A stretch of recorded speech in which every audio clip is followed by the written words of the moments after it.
మోషే ఏలియాలకు ఉన్నటువంటి మహిమ చాలా విలువైన మహిమ. వారు పొందిన మహిమ, వారికి కలిగి ఉన్న మహిమ, సంపాదించుకున్న మహిమ, అది దేవుని మహిమ. దేవుని మహిమ వారిద్దరి మీద కనబడటం, వారు ఆ మహిమను కలిగి ఉండటం, అపోస్తులైనటువంటి ఆ ముగ్గురు శిష్యులు అనగా పేతురు, యాకోబు, యోహానులు యేసుతో నిలిచిన ఆ మోషే ఏలియాలు మహిమతో కనబడటం చూశారు. వారు మహిమతో ఆగపడ్డారు, తమ మహిమను చూపిస్తున్నారు. అయితే వారి మహిమ ఎదుట యేసుక్రీస్తు మహిమ చాలా ఉన్నతంగా ఉన్నది. ఆ మహిమ ఎదుట ఇక ఏ మహిమ కూడా సాటి కాదు. యేసుక్రీస్తుతో పాటు మోషే కానీ ఏలియా కానీ సాటి కాదు. కానీ ఆయన మహిమ వారికి ఇచ్చిన కారణంగా వారు కూడా మహిమగా కనబడుతున్నారు, మహిమతో ఉన్నారు. మహిమకు కారణాలు చాలా ఉన్నాయి, మనం ఒక్కొక్కటిగా ధ్యానం చేస్తూ. అది వారు పొందిన మహిమ ప్రార్థన వలన పొందిన మహిమ అని. వారికి కలిగిన మహిమ ఉపవాసముతో ప్రభువుని సేవించుట వలన పొందుకున్న మహిమ.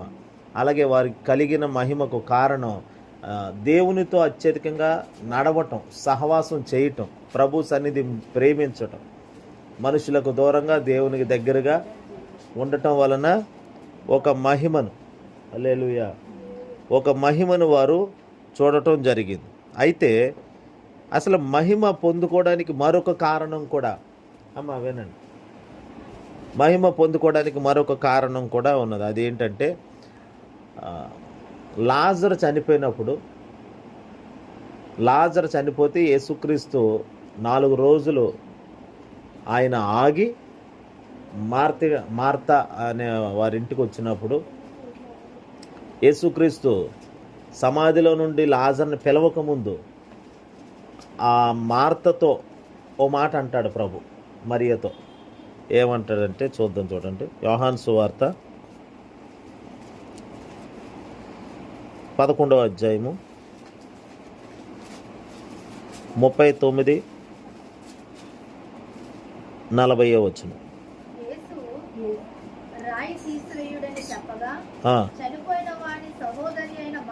మార్త, ప్రభువా అతడు చనిపోయి 4 దినములైనది గనుక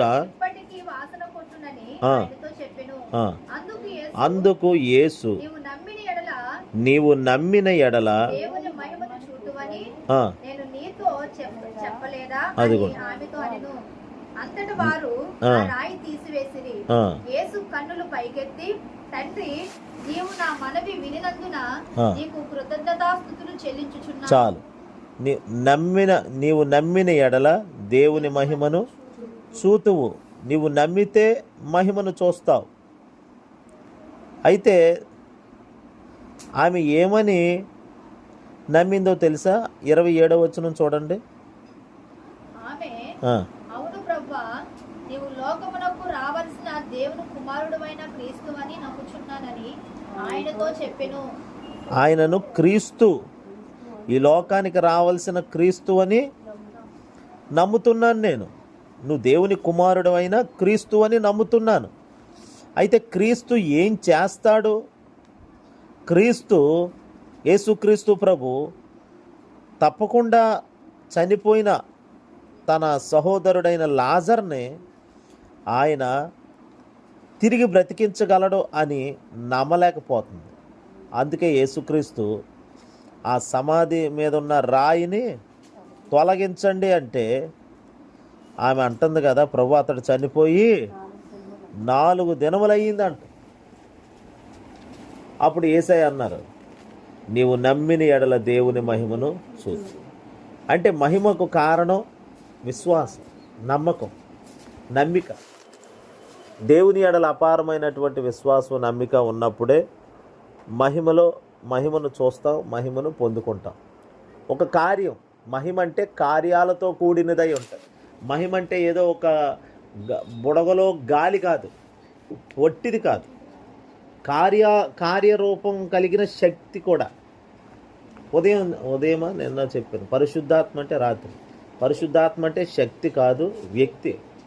అలాగే మహిమ, అదే పరిశుద్ధాత్మ, ఆ మహిమ తండ్రి కలిగి ఉన్నాడు, కుమారుడు కలిగి ఉన్నాడు, పరిశుద్ధాత్ముడు కలిగి ఉన్నాడు.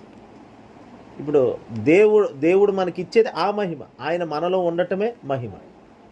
ఇప్పుడు ఈ మహిమ ఏదో కంటికి కనబడనంత మాత్రాన అది వట్టిది కాదు. అది గ్యాస్ బండ్లో అదేంటది గ్యాస్ లాంటిది కాదు.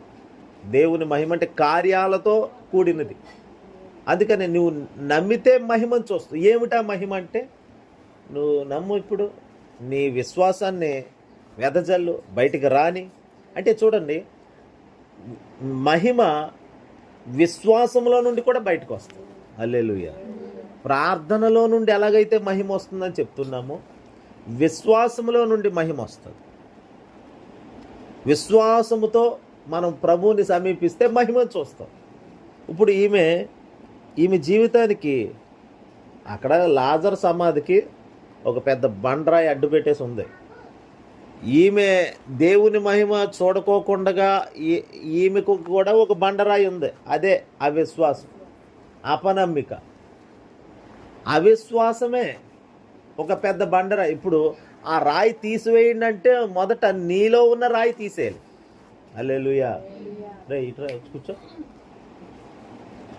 నీలో ఉన్న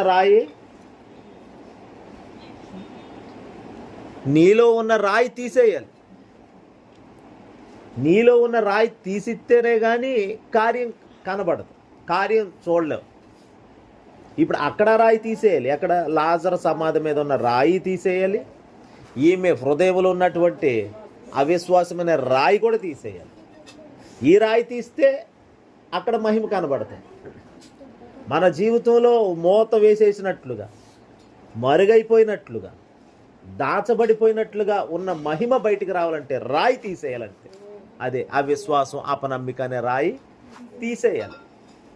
అది పోతే విశ్వాసం చేత నింపబడితే, విశ్వాసము దేవుని యొద్ద నుండి కార్యాలను తీసుకొస్తుంది. అదే మహిమ. మనం ఈరోజు మోషే, ఏలియాలు అదిగో ప్రభువుతో పాటు ఒక మహిమను కలిగి ఉన్నారు. ఆ మహిమలో వారు కూడా ఉన్నారు. వారు ఆ మహిమలో ఉండటం, అలాగే వారికి కూడా మహిమ ఉండటం. ప్రభు వారికి మహిమ ఇచ్చాడు. హల్లెలూయా. వారు కూడా ప్రకాశిస్తున్నారు. ప్రభు అత్యంతంగా ప్రకాశిస్తున్నాడు. వారు కూడా మహిమతోనే ఉన్నారు. హల్లెలూయా. ఇప్పుడు యేసయ్య వస్త్రాలు దగదగ మెరిసాయి, ప్రకాశించాయి అని ఉన్నది. అలాగే ఆయన ముఖము కూడా సూర్యుని వలె ప్రకాశిస్తుందని ఉన్నది. కానీ మోషే, ఏలియాలు మహిమతో ఉన్నారు అంతే. హల్లెలూయా. ఆయన మన మీద ప్రకాశిస్తాడు. యేసుక్రీస్తు ఆయన నీతి సూర్యుడు. ఆయన మన మీద ప్రకాశిస్తే మనం ప్రకాశవంతులుగా మార్చబడతాం. దేవుడు మన మీద ప్రకాశించినప్పుడు మన జీవితాల్లో ఏ లోపమున్నా అది సరిచేయబడి మనము కూడా మహిమగా మారతాము. హల్లెలూయా. ఒక వస్తువు చీకట్లో ఉంటే ఆ చీకటి ఆ వస్తువు మీద ఉన్నప్పుడు అది కూడా చీకటే. ఆ వస్తువు కూడా చీకటమయమై ఉంటుంది.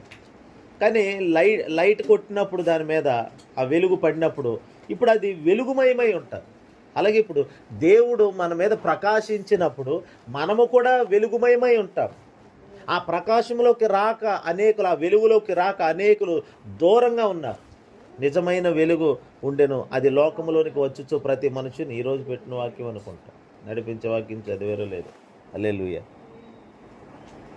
నిజమైన వెలుగు ఉండెను, అది లోకంలోనికి వచ్చుచు ప్రతి మనిషిని వెలిగిస్తుంది. అది అంటే ఎవరైతే స్వాగతిస్తారో ఆ వెలుగుని, ఎవరైతే ఆ మహిమకు స్వాగతం పలుకుతారో, అది కావాలని కోరుకుంటారో, తప్పకుండా వారి జీవితంలోకి ఆ వెలుగు వస్తుంది ఖచ్చితంగా. ఆయన వస్తాడు. ఆయన ప్రకాశించే దేవుడు. ఆయనలో ఎంత మాత్రము చీకటి లేదు, ఎంత మాత్రము చీకటి లేదని వాక్యంలో చక్కగా వ్రాయబడేది. హల్లెలూయా. చీకటి ఎంత మాత్రం లేనివాడు ఆయన. ఇప్పుడు ఆయన ప్రకాశిస్తున్నాడు. ప్రార్థనలోకి వెళితే ఆయన ఇంక ప్రకాశవంతుడుగా ఆయన ఏమై ఉన్నాడో ఆయనతో ఉన్నవాళ్ళు చూడగలుగుతున్నారు. హల్లెలూయా. ఆ ప్రార్థన అనుభవంలోకి ఆ కొండ మీదకి ఎక్కాక ఆయన ఎవరో చూడగలుగుతున్నారు. ఇప్పుడు మనకి ప్రభు అర్థం అవ్వాలంటే, ప్రభు ఏమై ఉన్నాడో అర్థం అవ్వాలంటే ప్రార్థనలోనే ఆయనను కనుగొనగలము. బయట ఉండి ప్రభు ఎవరో అర్థం చేసుకోవాలంటే ఆయనను గూర్చి తప్పుడు కోతలు కూసేవాళ్ళు, తప్పుడు రాతలు రాసేవాళ్ళే ఉంటారే తప్ప, ఆయన సన్నిధిలో కూర్చొని కాస్త విజ్ఞాపన చేస్తే, ప్రార్థన చేస్తే ఆయన ఎవరో అర్థమవుతుంది. దూరం నుండి చూసేవాళ్ళకి ఏం తెలుస్తుందండి? 3 మేకులు పీక్కోలేడా అని ఒకడంటాడు, సిలువ మీద నుండి దిగి రాలేడా అని మరొకడు అంటాడు. ఇలాగా ప్రభువుని ఆక్షేపించడానికి గల కారణం ఏంటంటే లోకమది. లోకముతో నిండిపోయి అపవాది కార్యాలతో నిండిపోయినటువంటి వాళ్ళు ఇలాగ ఆక్షేపిస్తూ ఉంటారు. కానీ వాస్తవానికి ప్రభుతో గడిపితే, ప్రభుతో ఉంటే ఆయన ఎవరో గుర్తుపడతారు. ఆయనతో తిరిగినంత కాలము కూడా ఆ శిష్యులు అన్నారు కదా, కార్యాలు చూసినప్పుడు ఆయన ఓ రోజు సముద్రము యొక్క గాలిని గద్దించాడు, దాని మీద రేగుతున్న తుఫాని గద్దించాడు, గాలిని గద్దించాడు. సముద్రమా నిమ్మళమైపో, గాలి అణిగిపో అని గద్దిస్తే శిష్యులు ఏమన్నారో తెలుసా? ఈయన ఎవరో, ఈయన మాటకి గాలిలో పడిపోయింది, ఈయన మాటకి సముద్రంలో పడిపోయింది, ఈయన ఎవరో అర్థం కాలేదు. అప్పుడు ఎప్పుడైతే ప్రార్థనా కొండ మీదకి వెళ్ళారో, ఆ ప్రార్థన అనుభవంలోకి వెళ్ళారో, ఆయనతో పాటు ప్రార్థనలో కూర్చున్నారో, అప్పుడు అర్థమైంది ఆయన ఎవరో.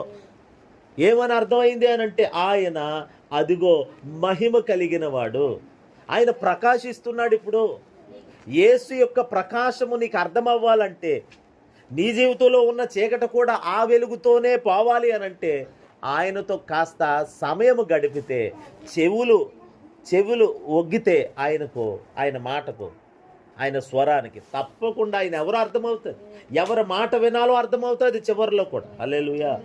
తత్తరపడిన వారే, తొందరపడిన వారే, కలవరపడిన వారే, భయపడిన వారే, అదిగో పేతురు, యాకోబు, యోహాన్లు ఇక్కడ ఉండిపోదాం, ఇక్కడ ఉండుట మంచిది అని అన్నప్పుడు పరలోకపు నుండి ఒక స్వరము మాట్లాడుతుంది కదా మేఘములో నుండి, ఇదిగో ఈయన నా ప్రియ కుమారుడు, ఈయన యందు నేను ఆనందించుచున్నాను, ఈయన మాట వినుడి అని ఒక వాక్కు, ఒక శబ్దము పుట్టగానే అప్పుడు వాళ్ళకి అర్థమైంది, ఆహా మేము వినవలసింది ఈయన మాటేనా, మేము నడుచుకోవాల్సింది ఈ ప్రభు వెలుగులోనేనా, ఈ మహిమలోనేనా అని ఆయనకు అర్థమైంది. అప్పుడు హల్లెలూయా, వాళ్ళకి అర్థమైంది. అప్పుడు ప్రభుతో ఉంటే, ప్రభుకి దగ్గరగా సమీపంగా ఉంటే ప్రభుని మనం అర్థం చేసుకోగలము. హల్లెలూయా, హల్లెలూయా.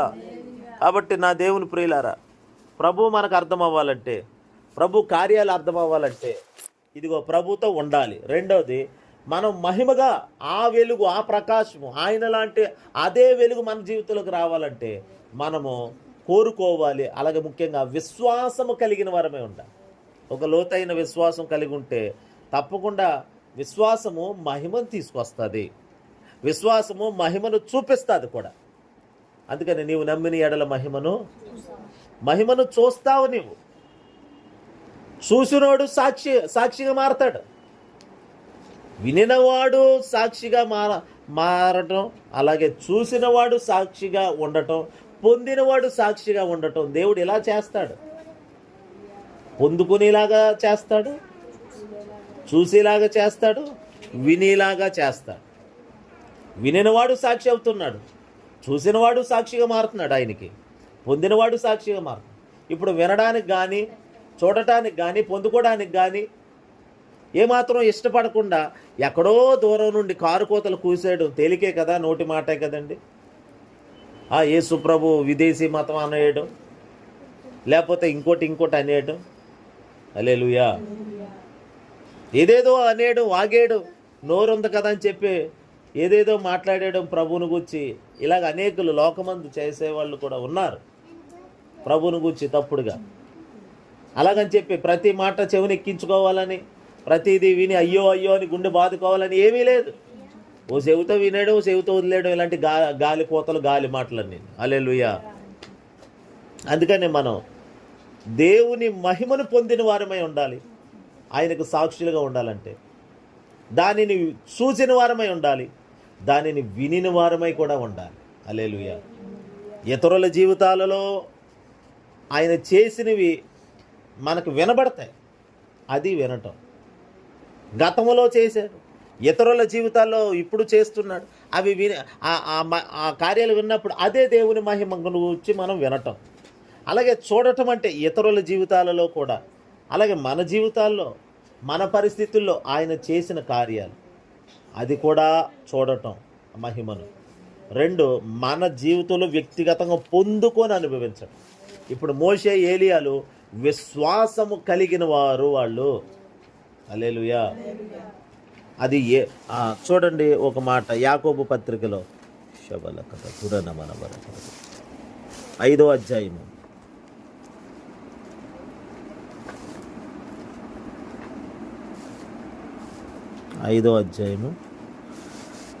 17వ వచనం. ఏలియా మన వంటి స్వభావము గల మనుషుడే. వర్షింపకుండానట్లు అతడు ఆసక్తితో ప్రార్థన చేయగా 3.5 సంవత్సరముల వరకు భూమి మీద వర్షింపలేదు. హల్లెలూయా. అతడు మరలా ప్రార్థన చేయగా ఆకాశము వర్షమిచ్చింది, భూమి తన ఫలమునిచ్చింది. అదిగో చూడండి, అతడు చేసిన ప్రార్థనలో ఏముందంటే ఇక్కడ ఆసక్తి ఉన్నది. హల్లెలూయా. అంటే ప్రార్థన ఆసక్తితో కూడిన ప్రార్థన. ఆసక్తితో కూడిన ప్రార్థన మహిమను తీసుకొస్తుంది. ఏలియా యొక్క మహిమకు కారణం ఆసక్తి. ఆసక్తితో కూడిన ప్రార్థన. ఎలా అంటే ఆసక్తి లేకుండా ప్రార్థన చేయలేదు. విశ్వాసంతో కూడిన ప్రార్థన, ఆసక్తితో కూడిన ప్రార్థన. ఆ పై మాటను చూడండి, 16వ వచనం. మీ పాపములను ఒకనితోనొకడు ఒప్పుకొనుడి, మీరు స్వస్థత పొందినట్లు ఒకరి కొరకు ఒకడు ప్రార్థన చేయుడి. నీతిమంతుని విజ్ఞాపన మనఃపూర్వకమైనదై బహు బలము గలదై ఉండును. ఎవరదంట? నీతిమంతుని విజ్ఞాపన. విజ్ఞాపన అంటే ఒక గంటలో తెవిలేది కాదు, అది ఒక గంటలో తెంచుకునేది కాదు, అది తెగనిది తెవలనిది విజ్ఞాపన అంటే. హల్లెలూయా. తెవలదు. 3.5 సంవత్సరాలు విజ్ఞాపన చేశాడు. అదే 3.5 సంవత్సరాలు కంటిన్యూ అదే ప్రార్థన కాబట్టి దాన్నే విజ్ఞాపన అంటారు. అతడు ఎవరంటే నీతిమంతుని విజ్ఞాపన. అది ఇప్పుడు ఒక వ్యక్తి నీతిమంతుడిగా మారాలంటే విశ్వాసం వలన నీతిమంతుడిగా తీరుస్తున్నాడు ఆయన. హల్లెలూయా. విశ్వాసం కలిగిన వారిని ఆయన నీతిమంతులుగా ఎంచుతున్నాడు. ఇప్పుడు మోషే కానీ ఏలియా కానీ ఎవరు అనంటే అదిగో నీతిమంతులై ఉన్నారు. విశ్వాసమును బట్టి నీతిమంతులు. ఎవరి మీద? ప్రభు మీద విశ్వాసం. వాళ్ళకి నమ్మకం, నమ్మిక. నాయకులు, అధికారులు వారిని చూసి వారు ఏవో పథకాలు చేస్తారని, వారు ఏదో ఇస్తారని వాళ్ళని నమ్ముతారు. ఆ నమ్మిక చొప్పున వాళ్ళకి ఓట్లేస్తే చివరికి మరి ఆ నమ్మకం ఒమ్ము చేసేవాళ్ళు కూడా ఉన్నారు. కానీ వీళ్ళ నమ్మకం ఎప్పుడు ఒమ్ము అవ్వలేదు. వీరు నమ్మారు కాబట్టి, విశ్వసించారు కాబట్టి మహిమను చూస్తున్నారు. ఏలియా కానీ మోషే కానీ చూడటం కాదు, ఆ మహిమలోనే ఉన్నారు. వారు మహిమతోనే ఆగబడుతున్నారు. మోషేని చూడాలంటే అదిగో మహిమ మోషే కలిసి ఉన్నారు. హల్లెలూయా. మోషే మహిమగానే ఉంది. మోషేలో నిండిపోయి ఉన్న మహిమ, ఏలియాలో నిండిపోయిన మహిమ, అది విశ్వాసం వలన పొందుకున్న మహిమ. మన జీవితాల్లో మహిమను కార్యాల రూపంలో చూడాలి. మనలో నిండిపోవడం కూడా ఆ అనుభవాన్ని రుచి చూడాలి మనం. హల్లెలూయా. మహిమతో నిండిపోవాలి. జీవితం అంతా మహిమతో నిండిపోవాలి. మహిమకరమైన జీవితం అంటారు దాన్ని. హల్లెలూయా. అందుకనే లాజరు విషయంలో ఆమె జీవితంలో అవిశ్వాసం అనే బండరాయి అడ్డొచ్చేస్తుంది. ఇప్పుడు ఆ రాయి తొలగించడం కంటే ముందు ఈవిలో ఉన్న రాయి తీసేయాలి. లాజరు సమాధి మీద ఉన్న రాయి అది తీసేయడం తేలికే. మరి హృదయంలో ఉన్నటువంటి అవిశ్వాసం అది పోవాలి. అది పోతే అందుకే భ్రష్టులైన బిడ్డలారా నా యొద్దకు రండి, నేను మీ అవిశ్వాసమును బాగు చేసేదని అన్నాడు ఆయన.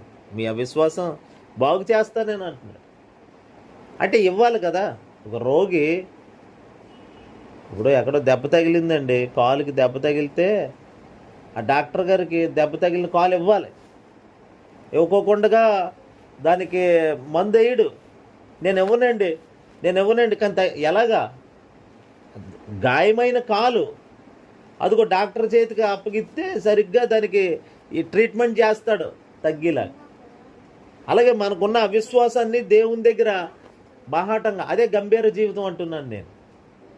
గంభీర జీవితం, అది గంభీరంగా ఉండుట దేవుని వెలుగులో, క్రీస్తులో అరామరా లేకుండా. అంటే మభ్య పెట్టుకునే, మనం వంచుకునే జీవితం జీవించకూడదు. అందుకనే దేవుని ఎదుట బాహాటంగా అప్పగించుకో. భ్రష్టులైన బిడ్డలారా, బిడ్డలే కానీ ఎవరంటారు భ్రష్టులు, నా యొద్దకు రండి, నేను మీ అవిశ్వాసం, అంటే మీ అవిశ్వాసము భ్రష్టత్వంలోకి తీసుకెళ్ళిపోతుంది. భ్రష్టత్వం, లోకంలో ఉన్న భ్రష్టత్వం పట్టేసేలా. ఇప్పుడు చూడండి, ఓ షాపింగ్ ఏదైనా షాపులు ఉంటాయి చూడండి, బట్టల కొట్లు కానీ లేకపోతే ఈ ఫ్యాన్సీ స్టోర్లు,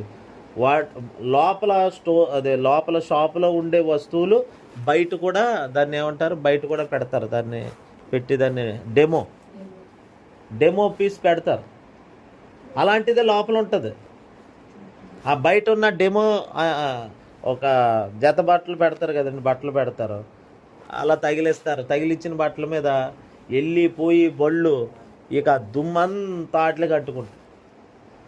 సైకిల్కి వచ్చే దుమ్మైనా, బండికి వచ్చే దుమ్మైనా, ఇంకా ఏ రకమైన దుమ్మైనా దానికి ఉంటుంది. లోకల్ అన్ని రకాల దుమ్ములు పట్టేయడమే, లోకల్ అన్ని రకాల చెడు కార్యాలు ఆవరించేయడమే భ్రష్టత్వం. అలాగా ఫ్రెష్గా ఉండాలి మన విశ్వాసం. హల్లెలూయా. నూతనంగా తాజాగా ఉండాలి. భ్రష్టత్వం లేని విశ్వాసమై ఉండాలి మన విశ్వాసం. అందుకనే ఇప్పుడు ఎలాగుంది మన విశ్వాసం? మన విశ్వాసం అసలు ఉందా లేదా? ఉంటే అది ఎలాగుంది? నాణ్యతగా ఉందా? దేవునికి ఇంపుగా ఉందా? విశ్వాసము లేకుండాట దేవునికి, చూడండి ఆ మాట, చదవండి ఆ మాట హెబ్రీ పత్రికలో 10వ అధ్యాయం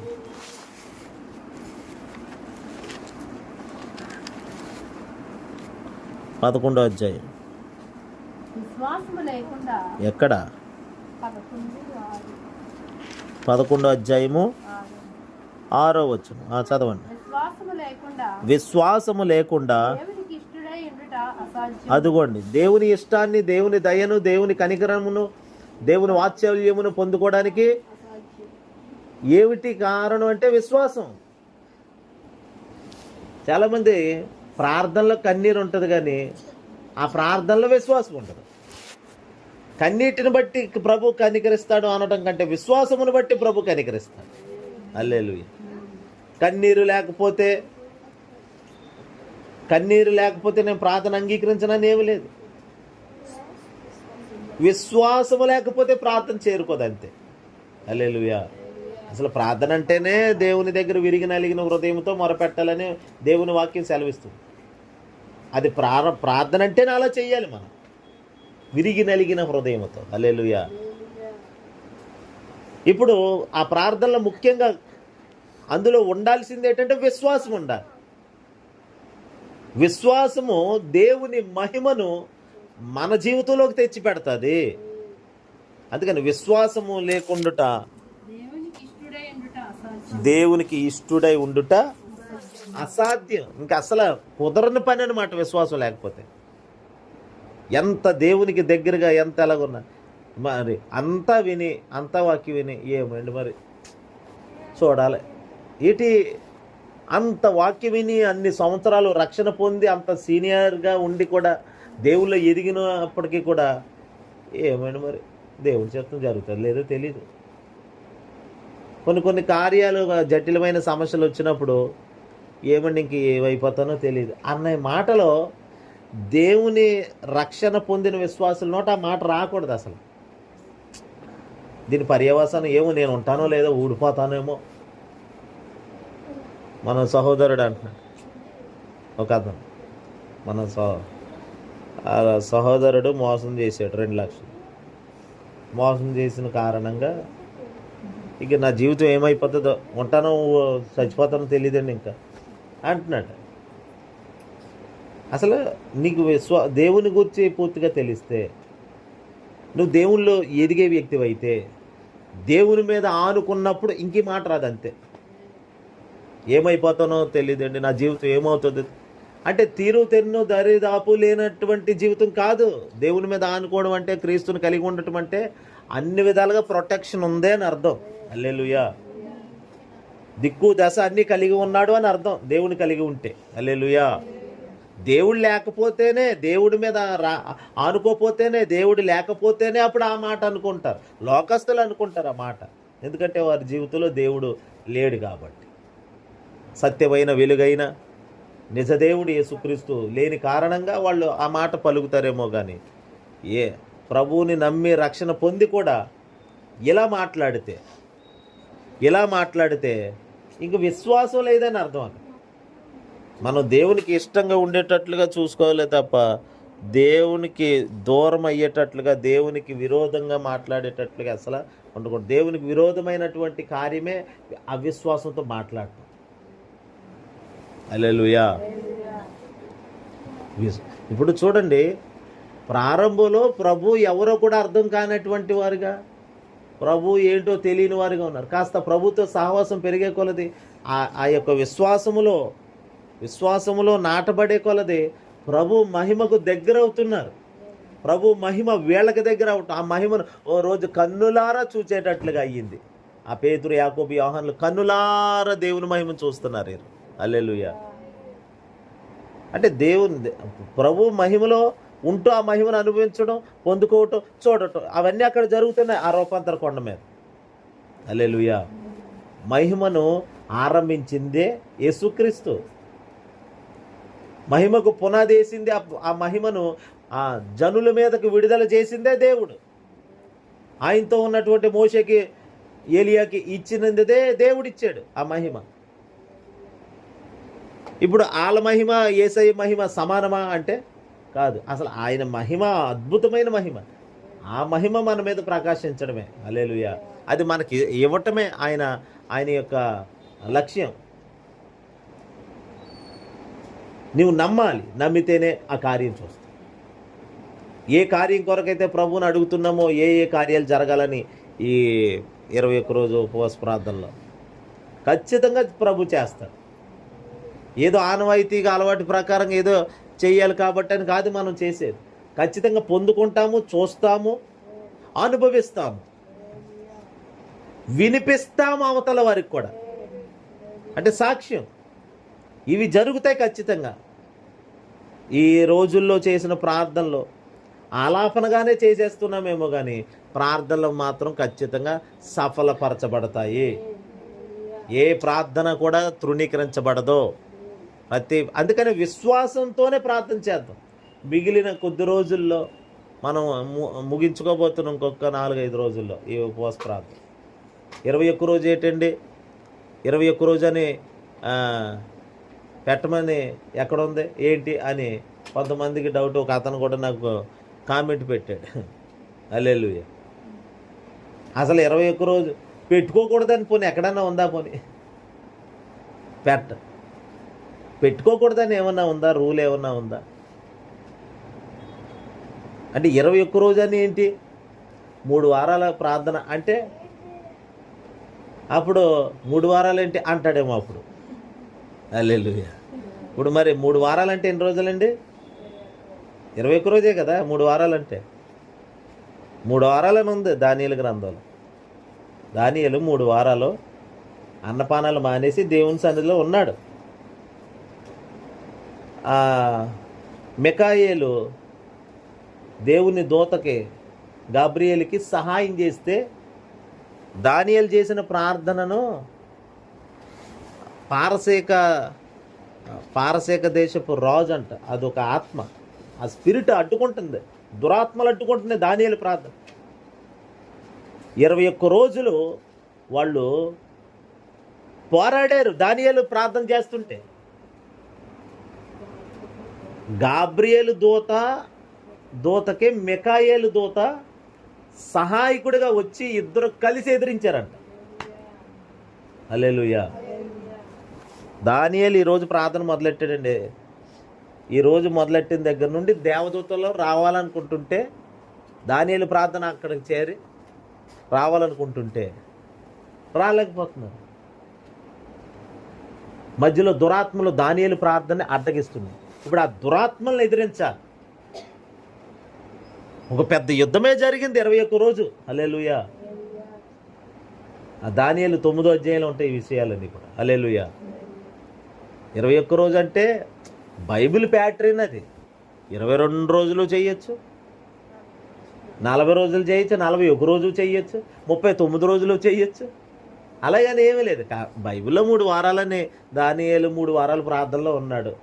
సంఘం అంతటికి ఒక ఫౌండేషన్ ఈ సంవత్సరానికి మనందరికి ఒక పునాదిగా 21 రోజు దేవునితో గడిపితే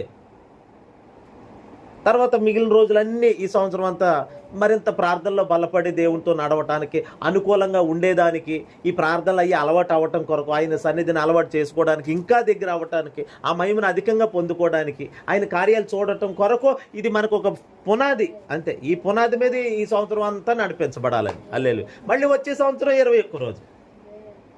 అది కాన్సెప్ట్. అంతే తప్ప ఈ 21 రోజు నువ్వు అది చూస్తున్నావు, కానీ అసలు ఆ 21 రోజులు ఏం జరుగుతుంది? పగల ప్రార్థన జరుగుతుంది, ఇవన్నీ అడగచ్చు కదా. 21 రోజుల్లో దేవుడు ఏం మాట్లాడాడు అది అడిగితే చెప్తాం. కానీ అది అంటే పై రూపాలు పట్టుకొని ఏలబడ్డం కాదు, పై మాటలు పట్టు. హల్లెలూయా. కొంతమందికి తెలియక. అయితే గమనించండి, దేవుని మహిమ పొందుకోవడానికి మరొక కారణం విశ్వాసము. ఇప్పుడు మోషే గొప్ప, అందుకని నా ఇల్లంతటిలో నమ్మకస్తుడు. అలాగే నమ్మకం కలిగిన వాడు దేవుని మీద, అప్పగించిన పని విషయంలో నమ్మకస్తుడు, దేవుని వెంబడించుటలో విశ్వాసపు వీరుడు. మోషే గాని ఏలియా గాని విశ్వాసపు వీరులైపోయారు. వీళ్ళు విశ్వాసము చేత అగ్ని బలమును చల్లార్చారంట. ఖడ్గమును తప్పించుకున్నారు. ఖడ్గమును వారి మీదకి రాకోకుండా అడ్డగించుకున్నారు. సింహాల నోళ్ళ నుండి తప్పించుకున్నారు. అదంతా విశ్వాసమే. హల్లెలూయా. విశ్వాసం చాలా గొప్ప కార్యాలు చేస్తుంది. అందుకనే విశ్వాసము మహిమను చూసేటట్లు చేస్తుంది. మనం ప్రేమను గురించి కూడా వింటున్నాం. ప్రేమను గుర్చిన పాఠాలు, దేవుని ప్రేమను గుర్చిన పాఠాలు ఎన్నో వింటూ వస్తున్నాం. అలాగే ఇప్పుడు విశ్వాసం ప్రభు చెప్తున్నాడు, మనలో లోటుగా ఉంటే, అల్పంగా ఉంటే ప్రభు దాన్ని బట్టి కార్యం చేయలేడు. అల్ప విశ్వాసి ఎందుకు సందేహపడితివి అని పేతుర్ని గద్దించాడు. హల్లెలూయా. అంటే మునిగిపోతా. అల్ప విశ్వాసం ఉంది, కానీ అది ఎలాంటిదంటే అల్పంగా ఉంది. అంటే అల్పంగా ఉన్నవాడు మునిగిపోతాడని అర్థం. అంతే కదండి. అల్పంగా ఉన్నవాడు మునిగిపోతాడు కదా. అంటే బలంగా ఉండాలి. ఏ గాలి వచ్చినా కొట్టుకుపోడు, ఏ గాలికి పడిపోడు. అందుకే మన విశ్వాసంలో అల్పత్వం ఉండకూడదు. అది పూర్ణంగా మార్చబడాలి. విశ్వాసము పూర్ణంగా మారాలి. ఆవగింజంత విశ్వాసం అంటే అది ఎప్పుడైనా ఆవగింజను బద్దలు కొట్టామండి మనం? అసలు ఎందుకన్నాడు ఆవగింజ కోసం అసలు? హల్లెలూయా. పరిపూర్ణంగా ఉంటుంది అది. గొల్ల ఉండదా దాంట్లోనే? చూసారా? కొన్ని వస్తాయి కదా తాళ్ళు గింజలు. అంటే చిన్నదని, కూర మొక్కలన్నిటిలో విత్తనాలన్నిటిలో చిన్నదంటది. హల్లెలూయా. అక్కడ ఆవగింజ పరిపూర్ణంగా ఉంటుందని కాదు, అక్కడ పరిపూర్ణత కొరకు కాదు ప్రభు చెప్తా. ఆవగింజంత విశ్వాసము నీలో ఉంటే, అంటే చిన్న విశ్వాసము ప్రభు మీద. ఆ చిన్నది ఏమవ్వాలంటే పెద్దదవ్వాలి. ఆవగింజంత విశ్వాసము నీలో ఉంటే కార్యాలు చూస్తావు. అది మహిమను చూపిస్తుంది. మహిమ అంటే మళ్ళీ చెప్తున్నాను, ఒట్టి గాలి కాదు. మహిమ అంటే కార్యాలు, దైవ కార్యాలు. అది ఎలాంటి కార్యాలు? సూపర్ న్యాచురల్ మిరాకిల్స్ అనమాట. హల్లెలూయా. ఎలాంటి అండి? లాజరు చనిపోయి, నిజమే, ఆమె సాక్ష్యం ఇస్తుంది. అవిశ్వాసం ఒక్కోసారి మనుషుల్లో ఉన్న అవిశ్వాసం సాతాను నుండి పుట్టిందే.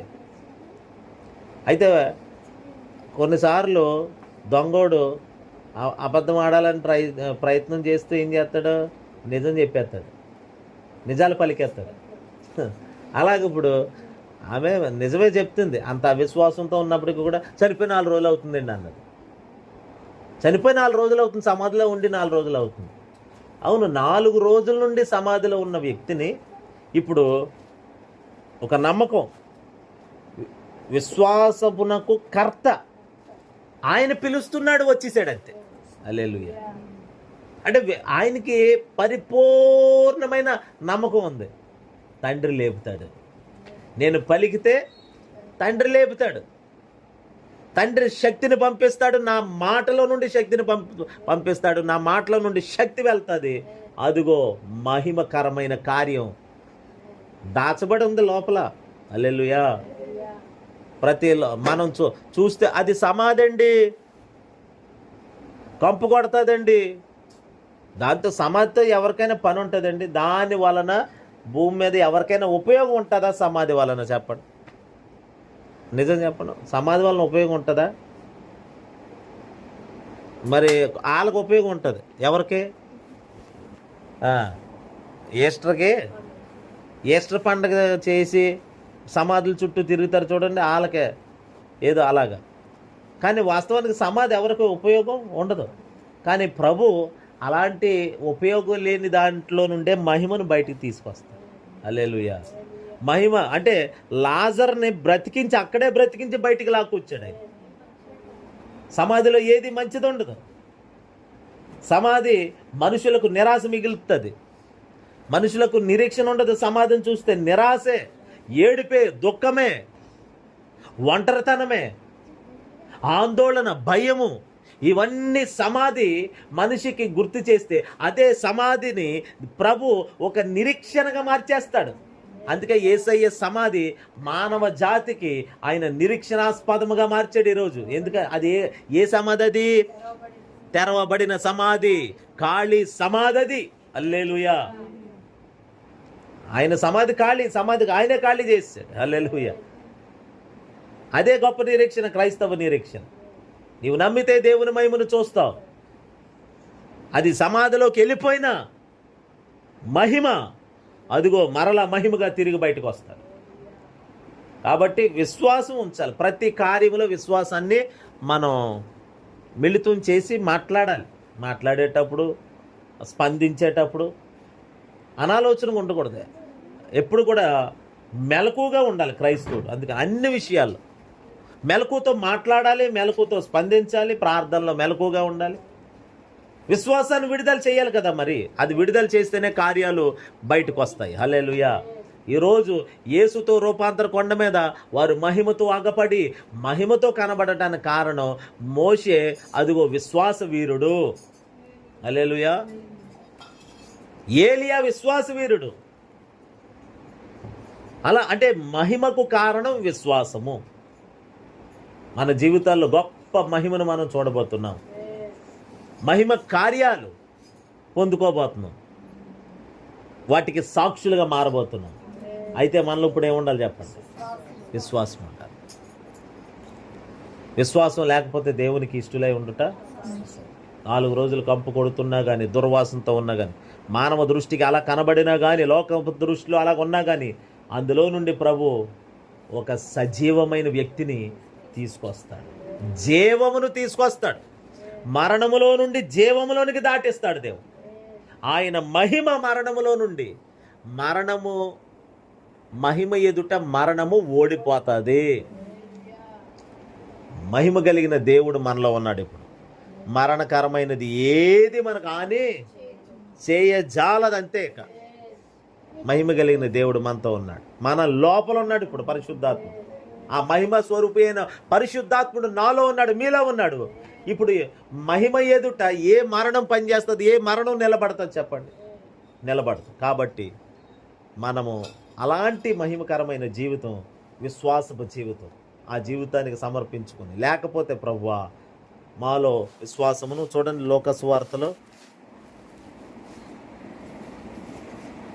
లోకస్వార్తలోనే శందర బలబర 17వ అధ్యాయము 5వ వచనం. అపోస్తలులు మా విశ్వాసము వృద్ధి పొందించమని ప్రభువుతో చెప్పగా ప్రభువు చాలా వాళ్ళు ఏమడుగుతున్నారు? అపోస్తలులు మా విశ్వాసమును వృద్ధి పొందించుము. విశ్వాసం వృద్ధి అవ్వాలి, పిండురుము అవ్వాలండి. నలిగితేనే సరిగ్గా నానాలి, సరిగ్గా నానగాలి. ఇప్పుడు నానకుండా మినపప్పు నానలేదు, నానబెట్టాం, ఇది అప్పటికప్పుడు అలా నానబెట్టి వెంటనే రుబ్బితే ఎంతే వస్తుంది, పిడత కందిపప్పులాగా.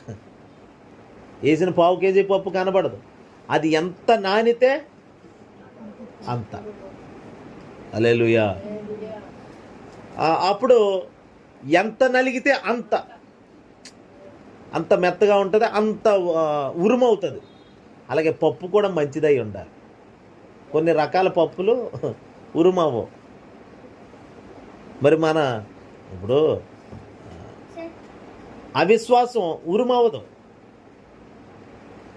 అది వేస్ట్. అల్ప విశ్వాసం పనిచేయదు. ఉన్నది కొంచెం విశ్వాసమైనా సరైన విశ్వాసం. హల్లెలూయా. అది ఉరుమయ్యే స్థలం ఎక్కడో తెలుసండి? విశ్వాసం వృద్ధి చెందే స్థలం అగ్నిలో కాల్చబడినప్పుడు, శ్రమలలో పొటము వేయబడినప్పుడు విశ్వాసము మెరుగు పెట్టబడుతుందని దేవుని వాక్యం సెలవిస్తుంది.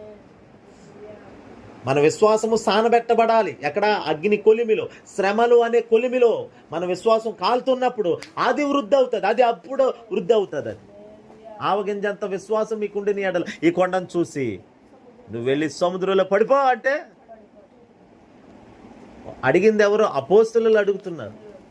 మా విశ్వాసమును వృద్ధి పొందించము. హల్లెలూయా. అయితే అది చిన్నదే అయినా కానీ మీరు ఆ చిన్నదాన్ని ఉపయోగించండి. గొప్ప కార్యం జరిగిపోవాలని కాదు. ఇప్పుడు ముందు ప్రారంభించాలి. మొదట ఆరంభించండి. ఇప్పుడే ఆరంభించాలి. మీ నోటితో మొదలు పెట్టండి విశ్వాసాన్ని. హల్లెలూయా.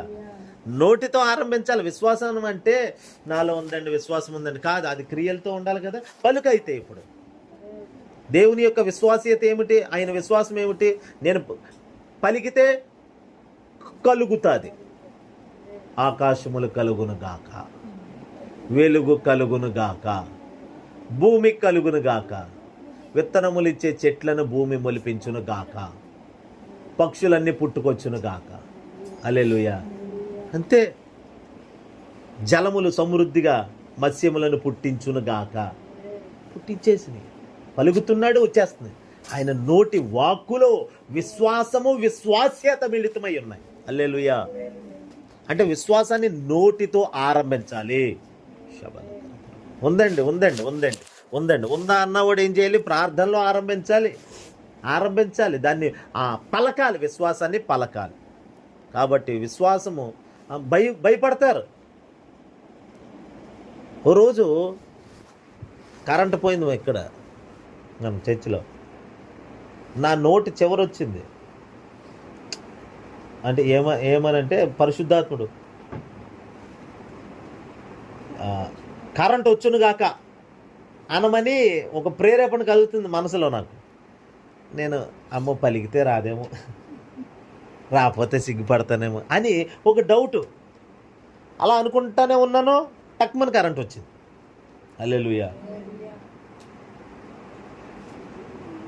అంటే విశ్వాసం ఏ కార్యానైనా చేస్తాం. అది కరెంట్ వచ్చే సమయం కాకపోయినా దేవుడు ఆ సమయానికి మనకు అవసరాన్ని బట్టి ప్రభు కార్యం చేస్తాం. హల్లెలూయా. దేవుడు ఏమన్నాడు? విశ్వాసంతో మాట్లాడమంటున్నాడు. ఇప్పుడు కొంతమంది ఇలాంటివి కూడా నమ్మరు. కరెంట్ అక్కడ ఏదో రిపేర్ వస్తే నువ్వు పలిగితే ఆ రిపేరు చేయడం పూర్తయింది కాబట్టి ఆడు అక్కడ మెయిన్ ఆన్ చేసాడు కాబట్టి వచ్చి ఉంటుంది అని అంటారు. అది దానికి పెద్ద విశ్వాసం పలకడం ఏముంది అని మూర్ఖంగా మాట్లాడతారు, దేవునికి మహిమ లేకుండా. దేవుడు ఆ సమయానికి అది పూర్తి చేస్తాడు కూడా ఆ సమయానికి. అలాగని చెప్పి మరి కార్యాలు చేసేది ఎవరు? దేవుడు కదా. మరి దేవుడు చెయ్యాలి కాబట్టి మనం పలికితే ఏమవుతుంది అని అనుకొని మనం ప్రార్థన చేస్తే ఏమవుతుంది అనుకుంటే ఇంకెందుకు ప్రార్థన చేయడం? ప్రార్థనలో విశ్వాసం ఉండాలని ప్రభు చెప్తున్నాడు. విశ్వాసంతో మాట్లాడమని ప్రభు చెప్తున్నాడు. హల్లెలూయా. ప్రభు కదా చేసేది. ప్రభు చేయాలనుకున్నాడు కాబట్టి చేశాడు. నువ్వు పలికితే అయ్యిందేటి, నువ్వు ప్రార్థన చేస్తే అయ్యిందా అని వితండవాదపు వ్యక్తిత్వాలు కలిగిన వాళ్ళు కూడా ఉన్నారు. ఏం పట్టించుకోనక్కర్లేదు.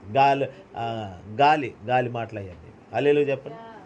అందుకే దేవుని బిడ్డలారా మనం విశ్వాసంతో మాట్లాడాలి, ఆరంభించాలి. అసలు ఆవగింజంత విశ్వాసం మీలో ఉంటే పలకడం ప్రారంభిస్తారు. అంటే విశ్వాసంతో ప్రార్థన చేయాలని చెప్తున్నాను. ఆ ప్రార్థన ఇంకా ఎంతసేపు ప్రార్థన ఆయన దగ్గర అడగటం కాదు, నువ్వు పని ప్రారంభించు విశ్వాసంతో. బయటికి వెళ్ళినప్పుడు విశ్వాసంతో పని చెయ్యి. నాకు ప్రభువా నా విశ్వాసాన్ని వృద్ధి పొందించు, నువ్వు వెళ్ళి పని చేయవయ్యా అంటాడు దేవుడు. టెస్ట్ చేసుకో విశ్వాసాన్ని. హల్లెలూయా. టెస్ట్ చేసుకో, బయటికి వెళ్ళి ఆరంభించు. నాలో విశ్వాసం, అమ్మయ్యా ప్రాణం తృప్తిగా ఉంది ప్రార్థన చేసుకున్నాక అని ఇలా తృప్తి పడిపోవడం కాదు, దాన్ని ఆరంభించాలి, పలకాలి బయటికి వెళ్ళినప్పుడు. హల్లెలూయా. ఎవరన్నా చూసినప్పుడు ఈ వ్యక్తి రక్షణ పొందును గాక అట్లా పలకాలి. ఈ ఇంట్లోకి దేవుని వెలుగు వచ్చును గాక. హల్లెలూయా. ఎక్కడో గొడవ పడుతున్నారు ఇద్దరు భార్యాభర్తలు ఇంట్లో, ఆ ఇంట్లో సమాధానం వచ్చును గాక పలుకు. అక్కడికి వెళ్ళి దేవుడు ఏదో కార్యం చేస్తాడు. ఆరంభించడమే విశ్వాసంతో. అలా కార్యాలు మోషే కానీ ఏలియా కానీ అలా పలికి ఆరంభించారు. అంటే తమ విశ్వాసాన్ని వెల్లడి చేశారు, మహిమను తెచ్చుకున్నారు, మహిమతో అలంకరించబడ్డారు. హల్లెలూయా. కాబట్టి విశ్వాసము మహిమను చూసేలాగా పొందుకునేలాగా చేస్తాం. దేవుడి మాటలు మన వెనుకల్లో దీవించును గాక. ఆమేన్. ప్రార్థన చేసుకుందాం.